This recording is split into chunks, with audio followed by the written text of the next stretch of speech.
Very good morning students. मेरा नाम बबीता शाह है और मैं आज से आपकी हिंदी ग्रामर जो है वो उसकी क्लासेस लूँगी। और आज जो है मैं हिंदी का जो पहला आपका पार्ट है भाषा और व्याकरण, जो कि क्लास 4 से 8 तक के बच्चों के लिए रहेगा, उसे मैं आज शुरू कर रही हूँ।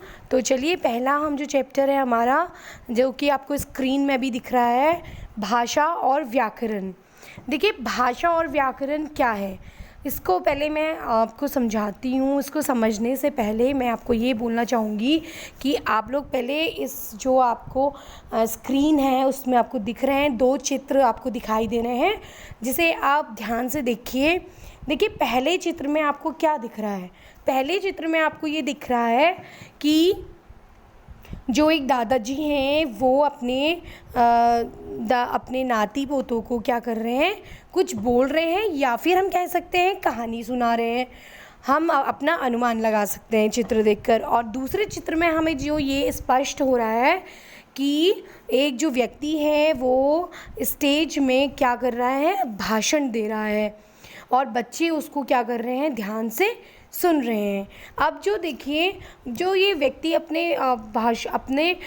एक जो भाषण दे रहा है, तो उसके लिए वो कुछ ना कुछ क्या कर रहा है, किसी भाषा का यूज़ कर रहा है। हो सकता है कि वो हिंदी में भाषण दे रहा हो सकता है कि वो इंग्लिश में भाषण दे रहा हो, लेकिन वो जो भी अपने विचारों को प्रकट कर रहा है, जिस भी टॉपिक पे या जिस भी विषय पे वो बात कर रहा है, उसके लिए वो कोई ना कोई भाषा का यूज़ कर रहा है। अब देखिए, मैंने आपको बताया कि वो किसी लैंग्वेज का या भाषा का यूज़ कर रहा है। तो अब हम समझते हैं कि भाषा क्या है। देखिए, भाषा इसमें दिया गया है कि भाषा वह साधन है जिसके द्वारा हम अपने भावों तथा विचारों को स्वयं लिखकर या बोलकर प्रकट करते हैं। यानी कि जो भाषा है उससे क्या होता है कि हमें जो भी भावनाएं हमारी अंदर होती हैं, या हमें जो भी विचार यानी थॉट्स जो हमारे होते हैं, उनको अगर हमें अपने पेरेंट्स को बताना है, या फिर अपने टीचर से को कहना है, या फिर अपने दोस्त को कहना है, उसके लिए हमें 2 चीज़ों का इस्तेमाल करना पड़ेगा। या तो फिर हम बोल कर कह सकते हैं, और या फिर हम क्या करते हैं, कभी कभी जैसे वो कोई, माना आपका कोई दोस्त है, बहुत दूर रहता है, अब उससे हो सकता है आपको फ़ोन में भी बात नहीं हो रही है, तो आप कभी कभी क्या कहते हैं, पहले से तो देखिए लेटर जो यानी पत्र कहते हैं जिसे, वो उसका लोग यूज़ करते थे। फ़ोन, क्योंकि उस समय जो हमारे मोबाइल फ़ोन्स हैं वो क्या करते थे, वो नहीं हुआ करते थे एक समय में। तो लोग अपने जो भाव थे या अपनी जो फीलिंग्स होती थी ना, विचार जो भी होते थे, उनको कैसे दूसरों तक पहुंचाते थे, वो एक माध्यम होता था लिखकर, यानी लेटर लिखकर, पत्र लिखकर। ठीक है, तो आप समझ रहे हैं कि भाषा क्या है। भाषा यानी वो चीज़ है, भाषा वह सब मीडियम है, माध्यम है, साधन है, जिसे हम कह सकते हैं, जिसके द्वारा हम अपनी फीलिंग्स को, अपने विचारों को क्या करते हैं, या तो हम लिखकर प्रकट करते हैं यानी बताते हैं, और या फिर हम बोलकर उन तक पहुंचाते हैं। तो अब देखिए, जैसे आपको चित्र में भी देख रहे हैं कि दादाजी अगर कहानी सुना रहे हैं तो वो बोल रहे हैं, और जो वो बोल रहे हैं तो, और वो जो उनके बच्चे हैं यानी नाती जो पोते दिख रहे हैं आपको, वो क्या कर रहे हैं, उनको बहुत ज़्यादा ध्यान से सुन रहे हैं। तो हम इससे आप समझ रहे हैं कि इसमें क्या हो रहा है। देखिए प्यारे बच्चों, जब क्या होता है कि जब हम कोई चीज़ पढ़ते हैं, चाहे हम किताब पढ़ें, है ना, और या फिर हम किसी को सुनते हैं, जैसे आपने देखा होगा कि वो व्यक्ति भाषण दे रहा है और बच्चे सुन रहे हैं, तो जब हम पढ़कर और सुनकर हम क्या करते हैं, दूसरों के विचारों को ग्रहण करते हैं, यानी अपने में लेते हैं। कि हम देखते हैं कि अगर हम कुछ चीज़ किताब भी पढ़ते हैं ना, तो हम क्या कहते हैं कि अच्छा, इस कविता में ये कहा गया है ना, उसके विचारों को आपने लिया, भाषण में भी आपने क्या उसको सुना, तो उससे क्या हुआ कि आपने कुछ ग्रहण किया, उसके विचारों को ग्रहण किया। तो उससे क्या है हमारा, कि हमने जो भी करा उसको क्या करते हैं, सुनते हैं और ग्रहण। तो या तो हम सुन रहे हैं या हम बोल रहे हैं या फिर हम लिखते हैं ना, उन सब से हम क्या करते हैं, दूसरे के विचारों को ग्रहण भी करते हैं और अपने विचारों को क्या करते हैं, प्रकट करते हैं। ठीक है, अब देखिए इसमें लिखा गया है कि ऊपर दिए गए चित्रों में आपने देखा घर में नाना नानी द्वारा कहानी सुनाना, सभा में नेताजी का भाषण देना आदि सब कुछ क्या है, भाषा का ही रूप है। ठीक है, अब वो भाषा तो वैसे तो क्या है कि पशु पक्षी भी कुछ आवाज़ें निकाल कर अपने विचारों को आदान प्रदान करते हैं। आपको पता है बिल्ली भी आवाज़ निकालती है। कैसी आवाज़ निकालती है, आपने सुना होगा, बिल्ली क्या करती है, म्याऊं म्याऊं करती है ना, और कुत्ते को आपने सुना है वो भौं भौं की आवाज़ निकालता है। परंतु उनकी आवाज़ को हम भाषा नहीं कह सकते, वो भाषा नहीं है। ठीक है, तो भाषा देखिए, क्या भाषा आप समझ गए होंगे कि वो साधन है जिसके द्वारा हम या तो लिखकर और या फिर हम बोलकर अपने विचारों को एक व्यक्ति से दूसरे व्यक्ति तक पहुंचाते हैं, उसे ही हम भाषा कहते हैं। ओके माय डियर स्टूडेंट, अब देखिए भाषा के मुख्य 2 भेद होते हैं। अब भाषा के क्या कितने भेद होते हैं, 2 भेद होते हैं। कौन कौन से होते हैं, देखिए यहाँ पे दिख रहा है आपको कि भाषा के 2 भेद होते हैं। पहला है मौखिक भाषा और दूसरा हमारी है लिखित भाषा। अब मौखिक भाषा क्या होती है, ठीक है, तो हम यहाँ पे देखेंगे मौखिक भाषा यानी जब हम बोलकर अपने विचारों को दूसरों के सामने प्रकट करते हैं तथा दूसरों की बात सुनकर समझते हैं, तो वह भाषा का मौखिक रूप कहलाता है। इट मीन्स, इसका मतलब है कि माना देखिए आपको अगर आपको बाज़ार जाना है तो आप अपनी मम्मी से पूछते हैं कि मम्मी मुझे मार्केट में या बाज़ार में कुछ काम है, क्या मैं जाऊं? अब आपने अपनी मम्मी से पूछा तो किस चीज़ का आपने सहारा लिया, एक भाषा का, है ना।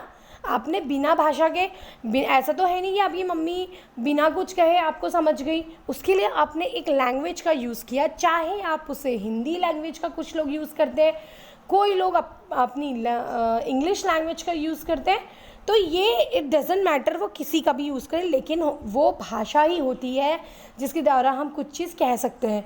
अगर आप कहते हैं ना कि मम्मी या पापा मुझे आज बुखार आ गया है, तो आपने बोला ना, जब आपने बोला तभी तो वो समझे। तो आप समझ रहे हैं मौखिक मतलब क्या होते हैं कि जब हम बोल कर अपने विचारों को दूसरों के सामने दिखाते हैं या फिर प्रकट करते हैं और दूसरों की बात सुनकर।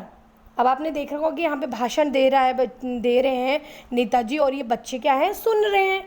तो या फिर हम दूसरों की बात को सुनकर समझते हैं, तो वह जो भाषा होती है ना, उसे हम क्या कहते हैं, मौखिक भाषा कहते हैं। शायद बच्चों आपको समझ में आ रहा है कि मैम क्या कह रही है। अब देखिए मैम है ना, मैं आपको समझा रही हूँ, तो मैंने भी तो एक भाषा का यूज़ किया है, मैं भी तो आपसे हिंदी में बात कर रही हूँ, है ना।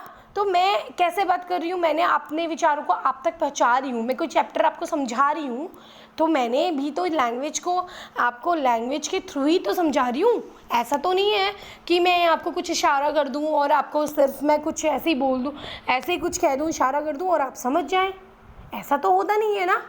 आप तब तक किसी की फीलिंग्स को, भावनाओं को कैसे समझेंगे जब तक वो आपको बताएगा नहीं, चाहे वो लिख कर बताए या फिर बोल कर बताए। अब वो उसका मीडियम है, उसका साधन है, वो किस ढंग से बताना चाहे।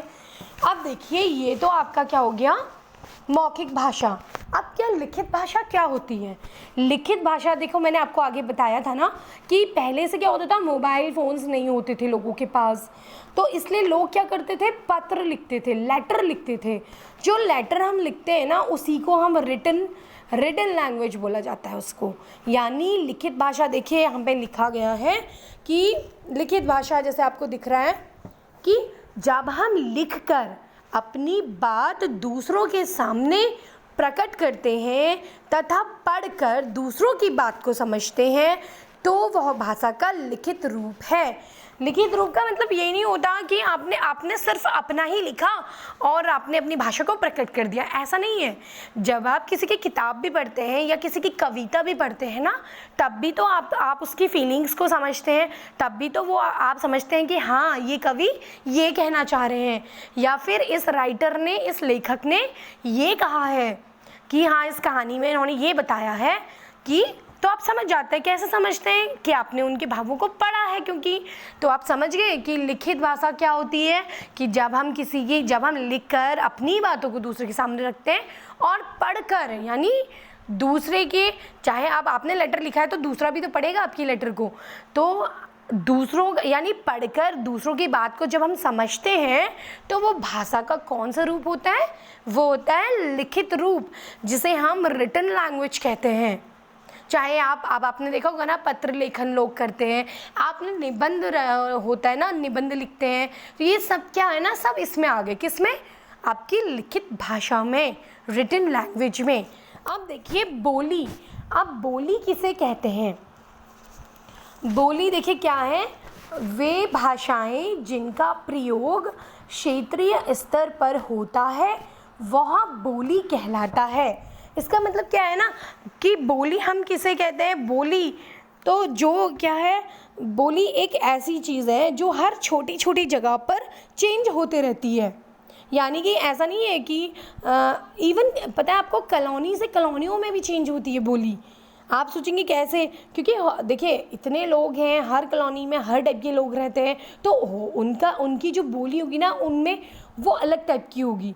कोई जैसे आप पहाड़ साइड चले जाइए तो आपको पहाड़ी लैंग्वेज मिलेगी, है ना, यानी हिंदी भाषा का, इसे हम बोली कहते हैं। यानी वे भाषाएं जिनका प्रयोग एक क्षेत्रीय स्तर पर होता है, ये मतलब कि एक बहुत छोटा, इसका जो क्षेत्र होता है वो बहुत छोटा होता है, उसे हम क्या कहते हैं, क्या कहते हैं, बोली कहते हैं। आप समझ गए होंगे बोली किसे कहते हैं। हर क्षेत्र की अपनी अपनी बोली होती है, उसे ही हम क्या कहते हैं, जो कि क्या होती है हर जगह जगह। मैंने अभी बताया था, आप थोड़ा सा जैसे आप माना आप हल्द्वानी रहते हैं या नैनीताल रहते हैं, तो नैनीताल में भी ना हर कॉलोनी में लैंग्वेज वो चेंज मिलेगी।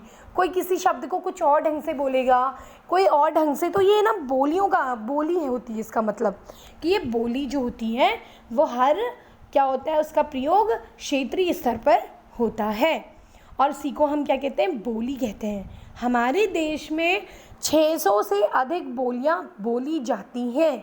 कितनी? 600 से भी ज़्यादा बोली। मैंने बोला था ना, क्योंकि देखो मैं बोल रही हूँ कि कॉलोनी में चेंज हो जाती है। थोड़ा सा आप दूर चले जाओ, वहाँ ही आपको अलग सा मिलेगा कि आप किसी शब्द को, हो सकता है आप किसी को पानी कहते हैं, कहीं और जाके कोई लोग कुछ और ही बोलते हैं। तो ये होता है बोली का अंतर, ये क्षेत्र का अंतर होता है। तो इसीलिए हमारे देश में क्या है कि 600 से भी ज़्यादा बोलियां होती हैं। भारत की जो प्रमुख भाषाएं हैं, अब हम उसको पढ़ेंगे। देखिए क्या है, भारत में टोटल जो है वो 22 भाषाओं को मान्यता प्राप्त है। ठीक है, 22 जो भाषाएं हैं हमारी उसको माने। अब इसमें से कौन कौन सी है देखिए, हिंदी है, पंजाबी है, कोंकणी है, मणिपुरी है, गुजराती है, डोंगरी है, संस्कृत हो गई, नेपाली है, असमी है, बंगाली, कन्नड़, संथाली, उर्दू, उड़िया, तमिल, मलयालम, बोडो, तेलुगु, मराठी, सिंधी, कश्मीरी और मैथिली। सिर्फ ये जो हमारी 22 भाषाएं हैं उनको ही क्या किया गया है, मान्यता प्राप्त है। समझ रहे हैं आप? आप देखिए इसमें से कुछ जो भाषाएं होती हैं वो विदेशी भाषाएं भी हैं, जैसे चीनी लैंग्वेज है ना, और जैसे जापानी है, स्पेनिश है, अंग्रेजी है, रूसी है, ये हमारी फॉरेन लैंग्वेजेस हो गई। ओके, और अरबी, डच, फ्रेंच, ये आपको बुक में दिख रहा है, ये सब क्या हमारी फॉरेन लैंग्वेजेस हैं। अब देखिए प्यारे बच्चों, लिपि। अब हम आते हैं लिपि। लिपि कहते किसे हैं? वैसे आपने फर्स्ट से लेकर थर्ड तक आपने ये पढ़ा होगा, लेकिन फिर भी मैं आपको बताती हूँ कि लिपि है क्या। भाषा के लिखित रूप में जिन ध्वनि चिन्हों का प्रयोग किया जाता है वह लिपि कहलाता है। आप समझ गए होंगे कि जब हम कोई भी लैंग्वेज लिखते हैं ना, तो उसके लिए कुछ ना कुछ क्या होते हैं, सैम्बल्स होते हैं, चिन्ह होते हैं, कुछ ध्वनियाँ उसके लिए यूज़ होती हैं। तो इन सब का जब हम लिखित रूप में, रिटन रूप मतलब फॉर्म में हम जब इन चिन्हों का या फिर ध्वनियों का यूज़ करते हैं, उसी को हम क्या कहते हैं, लिपि कहते हैं। और अब हम देखेंगे कि कुछ जो हमारी भाषाएं होती हैं उनकी लिपियों के नाम देखेंगे। जैसे हमारी जो संस्कृत और हिंदी जो भाषा है ना, वो किस लिपि में लिखी जाती है, तो उसकी जो लिपि है उसे हम कहते हैं देवनागरी लिपि। फिर देखिए मराठी जो है ना, मराठी भी हमारी देवनागरी लिपि में लिखी जाती है। नेपाली जो भाषा है वो भी हमारी देवनागरी लिपि में लिखी जाती है। कोंकणी है वो भी हमारी देवनागरी लिपि में लिखी जाती है। अब जो अंग्रेजी या जर्मन जो भाषा है वो रोमन में लिखी जाती है। और उर्दू जो हमारी है वो फ़ारसी लिपि होती है उसकी। और फ्रांसीसी है उसकी रोमन लिपि में लिखी जाती है। पंजाबी जो है हमारी वो गुरुमुखी उसकी लिपि होती है, गुरुमुखी लिपि में लिखी जाती है। बंगाली जो है हमारी वो बांग्ला लिपि में लिखी जाती हैं। तो आप समझ गए होंगे कि बोली किसे कहते हैं और लिपि किसे कहते हैं, है ना। तो अब देखिए, अब आपका जो है डियर स्टूडेंट, अभी मैं आपको बताऊंगी कि व्याकरण। अब हम चलते हैं, व्याकरण है क्या। ओके, जैसे आप ये देख रहे हैं कि व्याकरण देखो क्या है, कि व्याकरण भाषा के प्रयोग करने की स्थितियों व नियमों का ज्ञान कराता है। यह भाषा को व्यवस्थित करता है। देखिए अब भाषा, व्याकरण है क्या। माय डियर स्टूडेंट, जो व्याकरण जो होती है ना हमारी, जिसे हम इंग्लिश में ग्रामर कहते हैं, वो क्या है कि वो भाषा के प्रयोग करने की हमें ये बताता है कि जब हम कोई भाषा ना प्रयोग करते हैं तो उसके कुछ ना कुछ सर्टन नियम्स होते हैं, रूल्स होते हैं, यानी नियम होते हैं। ठीक है, ऐसे ही मतलब आप कुछ भी नहीं बोल दोगे, मतलब ऐसा नहीं है कि आपके मन में जो आ रहा है वो बोल दो, तो उसे हम भाषा थोड़ी ना कहेंगे, है ना। भाषा इसीलिए किसी भी भाषा में ना, हर किसी भाषा के अपने अपने नियम होते हैं, स्थितियाँ होती हैं। तो इनका जो हमें नियम का, जहाँ हम नियम सीखते हैं किसी भाषा को जानने के लिए, अगर आपको इंग्लिश ही सीखनी है ना, तो इंग्लिश के लिए भी आप नियम, रूल्स होते हैं, है ना। ऐसे ही नहीं बोल पाते इंग्लिश भी। हिंदी के भी कुछ नियम होते हैं। जाता को जाता ही कहेंगे आप, मैं जाती हूँ, वो जैसे आप कहेंगे आप कहेंगे मेरी दोस्त जाता है, तो नहीं कह देंगे ना, जैसे मेरी दोस्त जाती है, तो ये इसके कुछ नियम होते हैं। तो वो आपको मैं आगे चैप्टर बढ़ते रहेंगे और उसको मैं आपको समझाते रहूँगी। तो अब आप समझ गए कि व्याकरण क्या है। व्याकरण जो है वो हम भाषा को प्रयोग करने के लिए कुछ नियमों और स्थितियों को ज्ञान जो हमें कराता है, वह भाषा को व्यवस्थित भी करता है, एक व्यवस्थित ढंग से हम ताकि उस भाषा को बोल सकें। वही हमारा क्या होता है, व्याकरण होता है। यानी व्याकरण वो एक शास्त्र है जो कि भाषा के शुद्ध रूप का ज्ञान कराता है, तो उसे हम क्या कहते हैं, व्याकरण कहलाते हैं।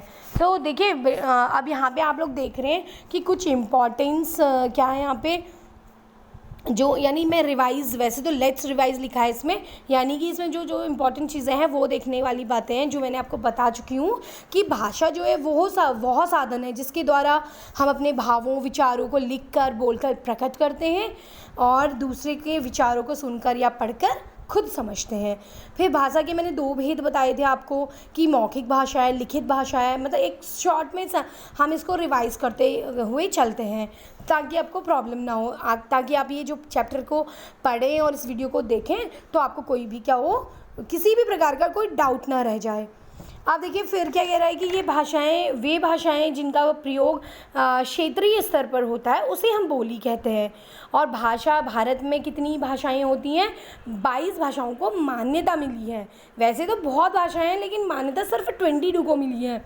और देखिए भाषा के लिखित रूप में जिन जिन ध्वनि चिन्हों का प्रयोग किया जाता है उसे हम लिपि कहते हैं।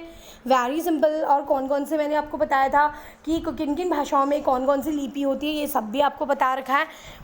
और फिर क्या है कि वह फिर ये है लास्ट में कि व्याकरण किसे कहते हैं कि यह वह शास्त्र है जिसके द्वारा क्या होता है, किसी भी भाषा को शुद्ध रूप का हमें ज्ञान कराता है कि अगर हम कोई भाषा बोल रहे हैं ना तो उसका शुद्ध रूप भी तो होना चाहिए। गलत सलत बोलेंगे तो उसे हम भाषा थोड़ी ना बोल देंगे, है ना। तो माय डियर स्टूडेंट, मुझे आप आई थिंक या आपको ये जो चैप्टर है भाषा और व्याकरण ये आपको समझ में आ गया है। अब इससे रिलेटेड जो है, हाँ अगर कोई डिफ़िकल्टीज़ है या कुछ चीज़ प्रॉब्लम आ रही है, समझ नहीं आ रहा है, तो आप मुझसे पूछ सकते हैं। और इसके बाद में आपको इसके जो हैं इसका हमारा जो वर्कशीट होगा या फिर इससे रिलेटेड जो क्वेश्चन आंसर है और ये मैं आपको प्रोवाइड कराती हूँ और इसको साथ ही साथ आप कॉपी में भी करते हुए चलेंगे। ओके, तब तक आप अपना ध्यान रखिए और अपनी पढ़ाई को कंटिन्यू करते हुए अपना भी ख्याल रखिए, अपनी फैमिली का भी ख्याल रखिए। ओके।